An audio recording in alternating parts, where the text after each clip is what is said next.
Hi, good evening. My name is Kelly Shipna Ravichandran. I'm taking Lex 2029 and this is my video for week 2.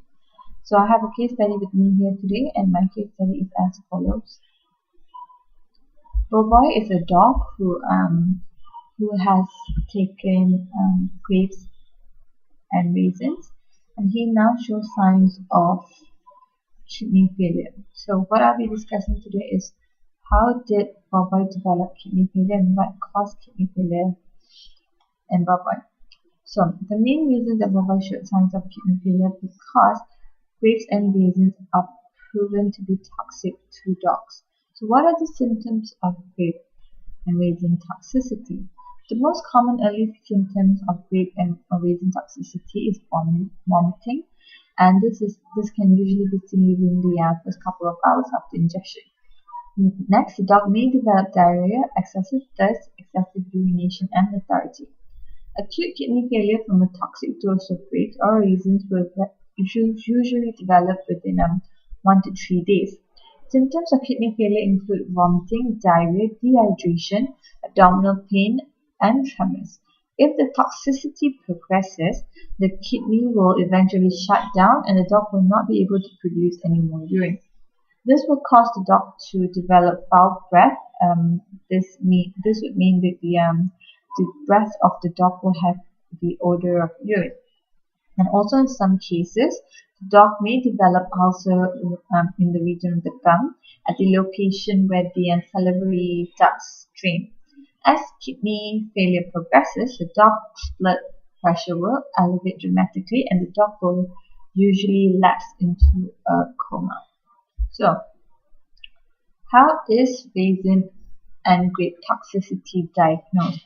Unfortunately, the field of grape and raisin toxicity is a rather new field where not much research and development has been made.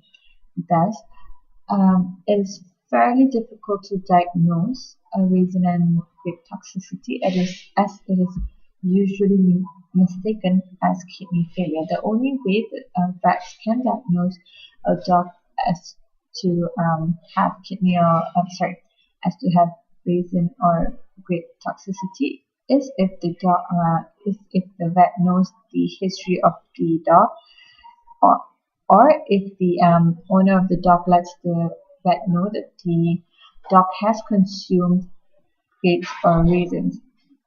So, is there an antidote for raisin and grape toxicity? Like I said earlier, this field is still a field that's not been well developed yet. So, because of that, there is no antidote for this problem.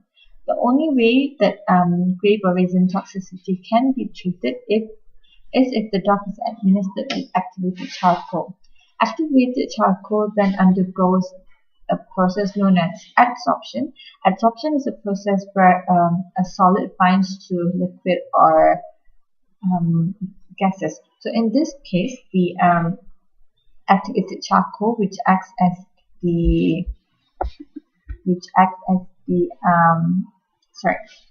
solid, then binds to the toxins that are present in the body, and then the activated charcoal is eliminated from the body.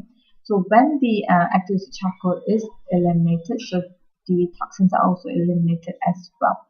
So how do you prevent grape and raisin toxicity in dogs? So the only prevention that can be done by owners is to ensure that their dogs do not consume grapes or raisins. Besides that, let me just go back to the treatment for a while.